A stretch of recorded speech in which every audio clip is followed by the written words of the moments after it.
Il était une fois deux frères. L'un d'eux avait toujours de la chance, contrairement à l'autre.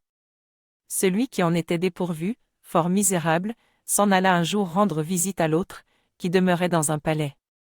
À la porte, il vit un gnome bleu. « Qui es-tu » lui demanda-t-il. « Je suis la chance de ton frère, » répondit le petit être. « Veux-tu te mettre à mon service » implora le malchanceux. « Cela m'est impossible, » répliqua le gnome bleu.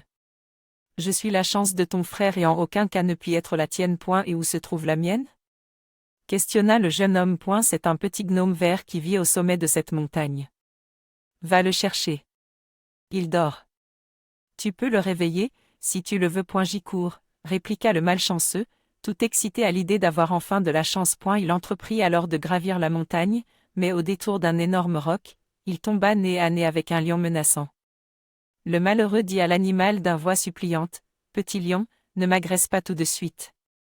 Je vais réveiller ma chance. Pose-moi la question que tu veux et elle te répondra car elle est pleine de sagesse. Bien, je te laisse passer, » répliqua le lion. « De toute façon, tu es obligé de revenir par ici. Voici ma question. Demande à ta chance pourquoi j'ai tout le temps faim et quand ma faim sera assouvie. » Notre bonhomme se remit en chemin et trouva au sommet de la montagne son gnome vert endormi. L'ayant réveillé, il lui dit, « Attends. Avant que tu me dises quoi que ce soit, il faut que j'aille parler avec le lion. Réponds-moi. Quand arrêtera-t-il d'avoir faim ? » Il arrêtera d'avoir faim quand il mangera le cerveau de l'homme le plus stupide du monde, répondit le gnome. Le jeune homme, quittant la sachance, redescendit voir le félin. J'ai la réponse, s'exclama-t-il. Quand tu mangeras le cerveau de l'homme le plus stupide du monde, tu seras enfin rassasié. Très bien.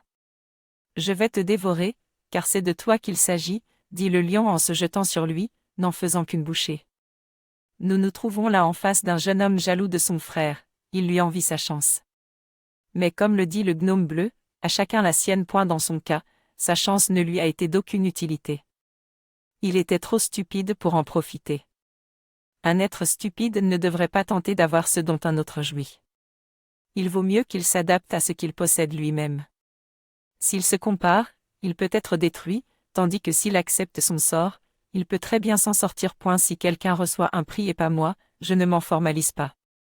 À chacun sa chance. Si quelqu'un a du succès et pas moi, idem.